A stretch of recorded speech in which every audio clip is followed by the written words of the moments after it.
literasi lintas kurikulum yang bukan hanya matematika saja. Ada IPA, IPS, bahasa, sejarah, seni, PJOK, PKN. Berarti semuanya sebenarnya ada.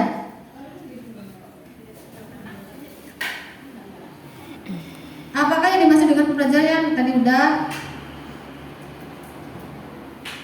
Ini sudah. Nanti bisa dipelajari oleh Bapak Ibu semua. Nah ini kaitannya dengan bagaimana cara menyiapkan pembelajaran yang menguatkan literasi dan numerasi. Nah, yang tadi saya di awal tadi bilang, modul ajar yang nanti Bapak Ibu kumpulkan untuk persiapan observasi di semester 2. Nanti Bapak Ibu menyisipkan latihan soal yang ada unsur literasi dan numerasinya. Karena itu ini ada nomor 1 sampai 6 menganalisis ATP, TP atau KD yang hendak diajarkan dengan strategi Litnum. Kemudian menentukan buku yang tepat yang digunakan bersama. Berarti ini nanti MGMP sekolah berperan sekali. Kemudian mempersiapkan diri terhadap buku, membaca buku berulang, memahami konteks sosial budaya di dalam buku, terus kemudian mereview buku. Keempat, menyusun langkah-langkah pembelajaran dengan menggunakan buku, menentukan asesmen yang tepat untuk TP atau KD tersebut, dan menyiapkan lembar kerja yang digunakan sebagai formasi sesuai dengan TP KD tersebut. Berarti nanti pada saat kita menyiapkan lembar kerja untuk anak-anak kita dimuati dengan literasi dan numerasi. Kemudian praktik strategi pembelajaran yang menguatkan literasi dan numerasi. Ini sebenarnya ada praktik pembelajarannya, tapi kita skip saja karena ini sebenarnya nanti Bapak Ibu dibuat kayak kita, Bapak Ibu ngajar, kita sebagai muridnya gitu, tapi skip saja. Kemudian panduan menyusun, ini juga skip aja. Ini sama dengan seperti modul ajar. Kemudian asesmen yang dapat digunakan dalam pembelajaran yang menguatkan literasi dan numerasi. Ini portal asesmennya Bapak Ibu. Kalau misalkan ini nggak bisa dikopas, Bapak Ibu ngeklik ini aja, ngeklik link-linknya aja di laptop kita atau di HP kita. Ini bisa diakses dan anak-anak juga sebenarnya bisa dikasih link ini biar anak-anak membuka ini, terutama ini simulasi AKM.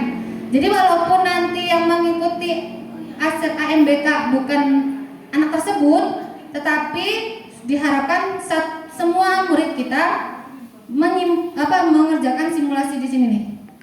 Mau biar tahu mereka tuh soal Litnum seperti apa sih? Asesmen Litnum seperti apa sih?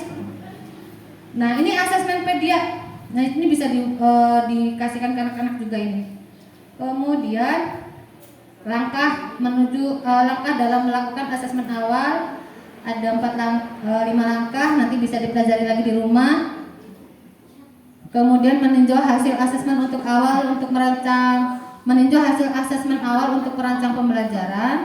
Kemudian contoh tindak lanjut pembelajaran dari asesmen awal.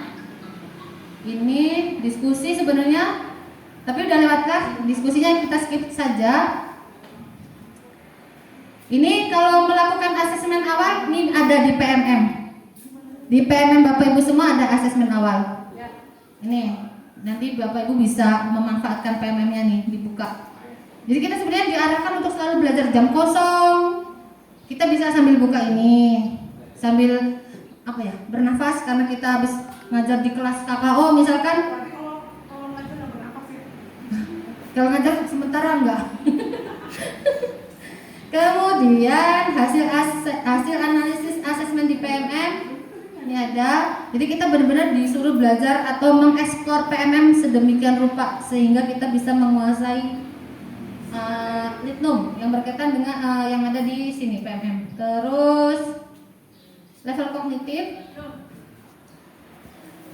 menemukan informasi tadi sudah, ini sudah semua. Nah, strategi penyusunan soal nanti ada, jadi Bapak Ibu bisa belajar lagi di rumah untuk memahami yang ini. Stimulusnya ini sudah, lembar aktivitas ini LK3. Sekarang LK3 Mbak Iga. LK3-nya kalau yang tadi dikerjakan berkelompok, kalau ini dikerjakan sendiri-sendiri, mandiri. Soalnya bagaimana? Ada alurnya. Ada berapa ini? 1, 2, 3, 4, 5, 6. Ada 6 poin, yaitu untuk menyusun rencana pengembangan lingkungan fisik, sosial, afektif, dan akademik. Ini sebenarnya praktek baik ya Bu, saya salah ketik.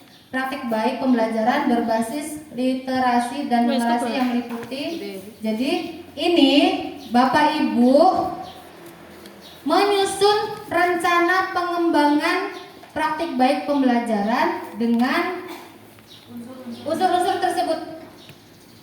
Rencananya bisa dibuat dengan bentuk infografis atau yang lain. Misalkan mau yang pakai Canva, boleh. Mau yang ditulisan tangan di kertas terus difoto, upload ke situ ke unggah tugas, boleh, bebas. Yang penting Bapak Ibu membuat ini nih, berdasarkan ini. Di situ ada contoh KKP nggak ya? Pakai web boleh, pakai tulisan tangan di orang tulisan tangan saja boleh. Mau yang langsung aplikasi di Canva HP boleh. Mau yang model seperti saya yang seperti ini boleh. Ya pokoknya seenaknya Bapak, maksudnya senyamannya Bapak Ibu bagaimana. Tapi ini jangan dicontek ya Bapak Ibu, kelas khusus pesantren. Permasalahannya, aspek yang direncanakan apa? Nah, kita biasanya, aduh masalahnya kayaknya bakal nemunya yang kayak gini deh.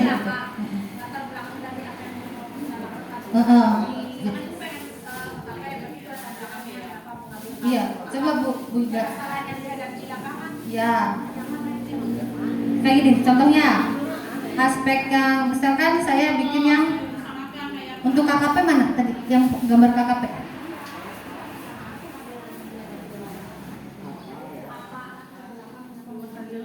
Nih, saya merencanakan KKP yang seperti ini. Permasalahannya bisa di scroll ke bawah. Permasalahannya apa sih sampai saya merancang KKP? Iya, masih banyak murid yang iya. Kemudian sumber dayanya bagaimana? Kepala sekolah sebagai pemangku kebijakan, guru agama, guru mempel lain. Terus faktor penghambatnya apa? Kemudian yang nomor 5, upaya untuk mengatasi hambatan tersebut apa? Kemudian siapa saja yang terlibat? Saya membuatnya seperti ini biasanya yang disebut infografis. Menurut saya sih yang seperti ini, infografis atau apa gitu. Jadi Bapak Ibu boleh menggunakan yang seperti ini, boleh. Tulisan tangan saja boleh. Atau kirim WA, nulis di WA sendiri, dikirim sendiri, terus diupload di link yang nanti ada tadi ada link yang tadi di humas. Ada ruang LK3. Kalau ini mengerjakannya sendiri-sendiri. Bagaimana Pak Ujang? Ada pertanyaan Pak Ujang? Gimana? Oh, lewat HP boleh. Pokoknya nanti semua atas nama pribadi sendiri-sendiri ya Ibu, Bapak, namanya masing-masing.